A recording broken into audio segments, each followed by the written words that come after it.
ഡോ ഒന്ന് നിന്നേ. ഈ സെക്ഷൻ 354 IPC എന്താണെന്ന് തനിക്കറിയോ? സ്ത്രീത്വത്തെ അപമാനിക്കൽ. അതിനുള്ള ശിക്ഷ എന്താണെന്ന് അറിയോ? 5 വർഷം വരെ ജാമ്യം പോലും കിട്ടാതെ ജയിലിനകത്ത് കിടക്കും. നിന്നെയൊക്കെ ഞാൻ കിടത്തും. തനിക്ക് സ്ത്രീകളെ ഒന്നും ഒരു വിലയില്ല അല്ലേ? എന്തായാലും താൻ ഒറ്റയ്ക്ക് കിടക്കേണ്ടി വരത്തില്ല. മോളിൽ ഒരുത്തനുണ്ടല്ലോ. അരവിന്ദൻ. എന്റെ കർത്താവ് ജയിലോ? കർത്താവല്ല, മഞ്ജുവിന്റെ ഭർത്താവ്. രണ്ടുപേരും റെഡിയായിട്ടിരുന്നോ? കാണിച്ചു തരാൻ രണ്ടിനെ ഞാൻ.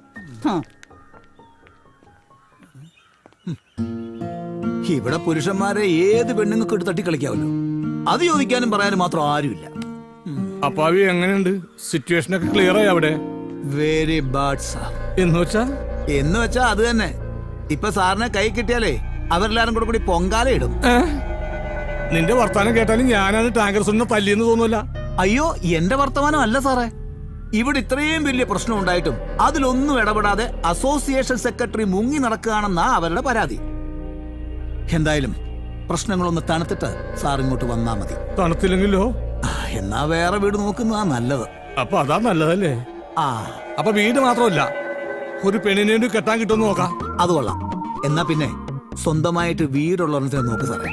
അതാവും പിന്നെ പെരുവഴി കിടക്കണ്ടല്ലോ.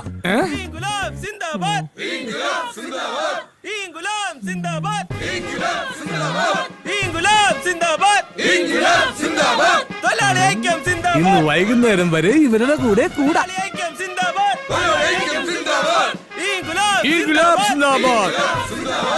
അയ്യോ എന്റെ കർത്താവേ, അയ്യോ.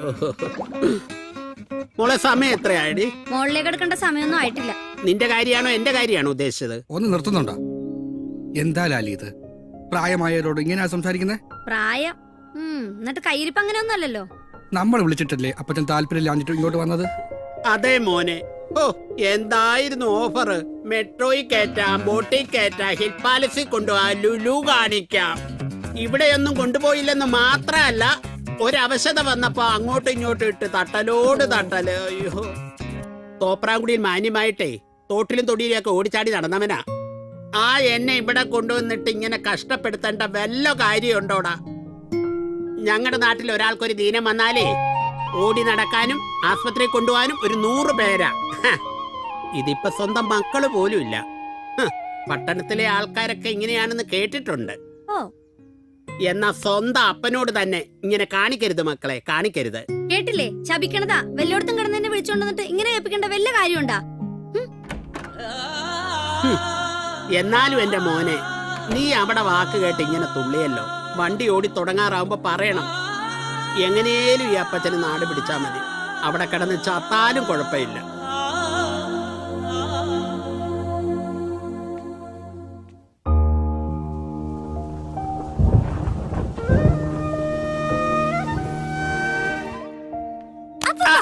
അയ്യോ, ഇങ്ങനെ ഉറക്ക വിളിച്ച അപ്പൂപ്പനെ ഞെട്ടിക്കല്ലേ മോളെ.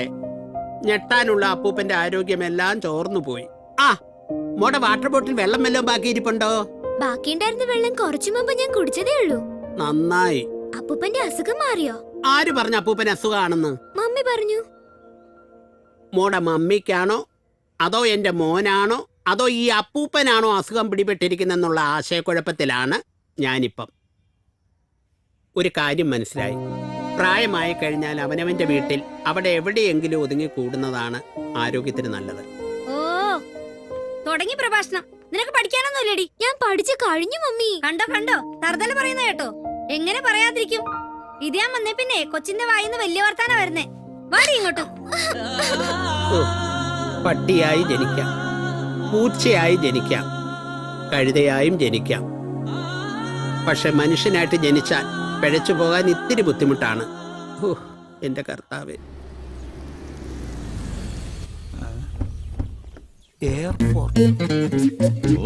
വേണ്ട, പെണ്ണങ്ങ് പോകുന്നില്ല.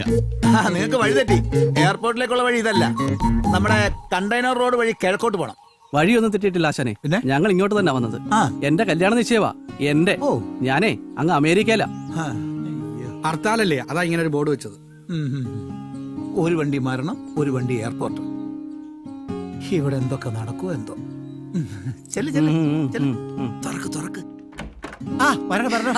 നമസ്കാരം. എന്താ വൈകിയത്? വഴിയില് കുഴപ്പമൊന്നും ഉണ്ടായില്ല. വഴിയിൽ കുഴപ്പമൊന്നും ഉണ്ടായില്ലെന്നോ? മുഴത്തിന് വണ്ടി തടയാൻ പ്രശ്നങ്ങളായിരുന്നു. ആണോ? ഒരു പ്രകാരത്തിന് എത്തിയവിടെ. ഇരുന്നാട്ടെ, ഇരിക്കും.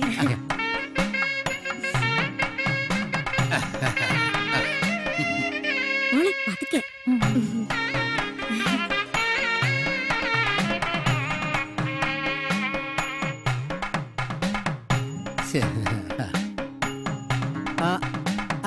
അതെ, ഇങ്ങനെ നോക്കിയിരുന്നാ മതിയോ? മുഹൂർത്തം തീരാറായി. അതിനുമ്പ് മോതിരം മാറണം. ഇനി അങ്ങനെ മോതിരമാറ്റം നടക്കും? ഇപ്പൊ തന്നെ മുഹൂർത്തം കഴിഞ്ഞ് അരമണിക്കൂർ കൂടുതലായി. അതൊന്നും സാരമില്ലാന്നേ. ആർക്ക് സാരമില്ല? പെണ്ണിന്റെ വീട്ടുകാരായ ഞങ്ങൾക്ക് സാരമുണ്ട്. ഇനി ഇതിന്റെ പേരിൽ നാളെ ചെറുക്കൻ തട്ടിപ്പോയി പെണ്ണ് വിധവയായാൽ ആര് സമാനം പറയും? താൻ പറയൂ? അമ്മാവാ ഒന്ന് വിട്ടായിരുന്നേ. അത് പഴയ ആളാ, നമ്മെ പോലെ വിവരമില്ലാത്തവനാ. അത് കാര്യമാക്കണ്ട. പഴയ ആൾക്കാർക്ക് എന്താ കുഴപ്പം? ഇനി വേറൊരു ദിവസം നിശ്ചയം വെച്ചാ മതി. അത് നിങ്ങളല്ലല്ലോ തീരുമാനിക്കുന്നേ. വല്യമാമൻ താൽക്കാലം മിണ്ടായിരുന്നില്ലെങ്കിൽ ഞാൻ എന്റെ തനി കോണം പുറത്തു കാണിക്കും. നമുക്ക് പറയാനുള്ള പറഞ്ഞേ. ഇനി നിങ്ങളെ ഇഷ്ടം പോലെ ചെയ്യ്. നിങ്ങളിതൊന്നും കാര്യാക്കണ്ട. തൽക്കാലം ചടങ്ങ് എടുക്കട്ടെ. അതെ അതെ അതെ, ചടങ്ങ് എടുക്കട്ടെ. ആ ഇതാ ഈ മോതിരം പോലങ്ങ് പിടിച്ചേ. ആ ഇത് പോലെ അങ്ങ് പിടിച്ചോ. ആ ഇനി പരസ്പരം അങ്ങ് മാറിക്കോ. അനുഭവിക്കുമ്പോ അറിയും.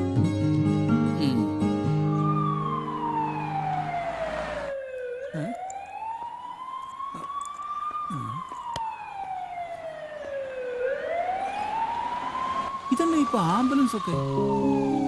ഓ, സ്വാമിയുടെ അപ്പനെ പാക്ക് ചെയ്യാനായിരിക്കും.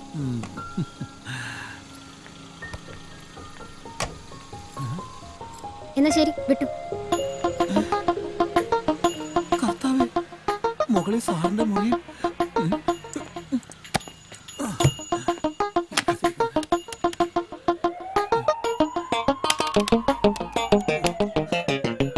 ഈ ക്ലോപ്പ് തന്നെ പോകണ്ടത്.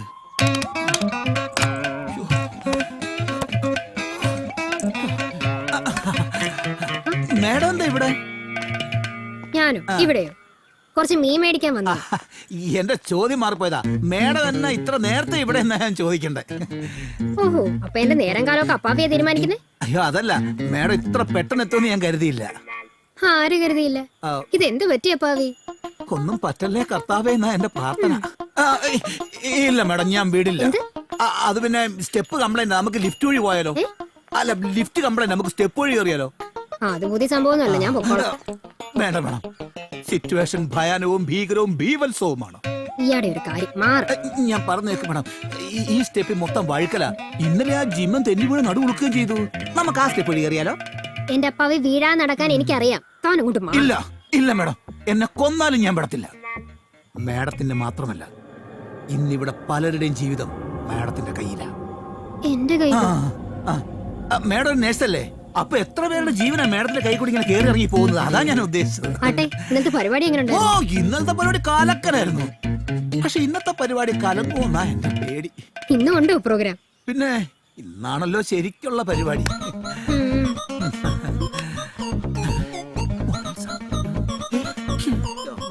ആ മീര മോളെ, ഇതിനിടയ്ക്ക് മോള് പുറത്തു പോയോ? ഇന്നലെ പോയതാ സ്വാമി ജോലി.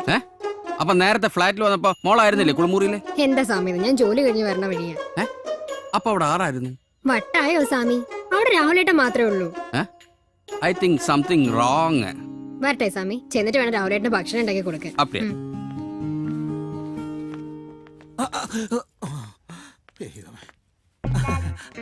അല്ല മേഡം, സാറ് പുറത്തു പോയില്ലേന്നൊരു സംശയം ഇല്ലായിരിക്കില്ല. വണ്ടി പാസ് ചെയ്തില്ലേന്നൊരു സംശയമുണ്ട്. ഹർത്താലായിട്ട് വണ്ടി പാസ് ചെയ്യാനും രാഹുലേട്ടൻ ഇപ്പൊ അകത്ത് മൂടി പോച്ചാണെന്ന് ഉറങ്ങിയായിരിക്കും. അതെ, മൂടിപ്പോച്ച് കിടക്കായിരിക്കും. ആ പുതപ്പിനുള്ളിലെ യാഥാർത്ഥ്യം അതികഠിനവും കഠോരവുമായിരിക്കും. അത് നേരി കാണാനായിരിക്കും ഈ പാവത്തിന്റെ ഭീതി. നിനക്കെന്താ ഒരു ടെൻഷൻ? എന്താന്നറിയില്ല സ്വാമി, ഈ ഹർത്താൽ വന്നു കഴിഞ്ഞാൽ എനിക്ക് മൊത്തത്തിലൊരു വിറയല. അത് രണ്ടെണ്ണം അടിക്കാത്തതിന്റെ. എടാ, എന്നാ ഹർത്താലെന്ന് അറിയാൻ പാടില്ലേ? തലേ ദിവസം വാങ്ങി വെക്കണ്ടേ? അയ്യോ, ഇത് അടിക്കാത്തതിന്റെ അല്ല. അടിച്ചാലും അടിച്ചില്ലെങ്കിലും ഹർത്താൽ എന്ന് പറഞ്ഞ എനിക്ക് വിറയല. എന്നാ നീ വിറച്ചോണ്ടിരിക്കും.